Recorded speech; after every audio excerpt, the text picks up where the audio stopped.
it's time for a brief history of the United States of America.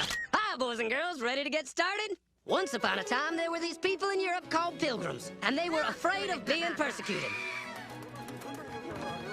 So they all got in a boat and sailed to the New World where they wouldn't have to be scared ever again. Oh, I'm so relaxed. I feel so much safer. But as soon as they arrived, they were greeted by savages, and they got scared all over again. Indians! So they killed them all.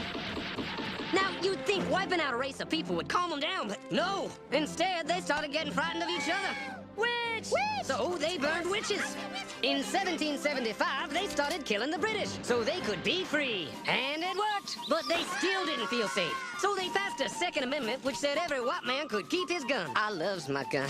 Loves my gun. Which brings us to the genius idea of slavery. You see, boys and girls, the white people back then were also afraid of doing any work. So they went to Africa, kidnapped thousands of black people, brought them back to America, and forced them to work very hard for no money. And I don't mean no money like I work at Walmart and make no money. I mean $0. Nothing. Not a zip. Doing it that way made the USA the richest country in the world. So did having all that money and free help calm the white people down? No way. They got even more afraid. That's because after 200 years of slavery, the black people now outnumbered the white people in many parts of the South. Well, you can pretty much guess what came next. The slaves started rebelling. There were uprisings, and old master's heads got chopped off. And when white people heard of this, they were freaking out and going, I want to live. Don't kill me, big black man.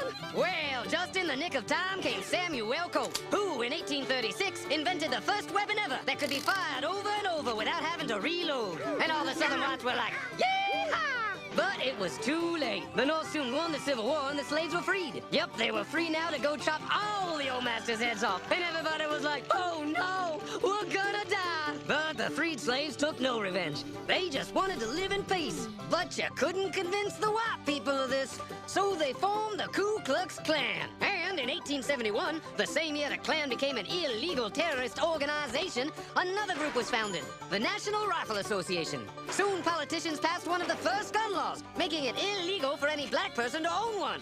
It was a great year for America, the KKK and the NRA. Of course, they had nothing to do with each other, and this was just a coincidence. One group legally promoted responsible gun ownership, and the other group shot and lynched black people. And that's the way it was all the way to 1955, when a black woman broke the law by refusing to move to the back of the bus. White people just couldn't believe it. Well, I won't say move. What's going on? Man, all hell broke loose. Black people everywhere started demanding their rights, and white people had a major freaky fear meltdown, and they were all like, run away! Run away! And they did. They all ran fleeing to the suburbs where it was all white and safe and clean. And they went out and bought 250 million guns and put locks on the doors, alarms in the houses, and gates around the neighborhoods. And finally, they were all safe and secure and snug as a bug.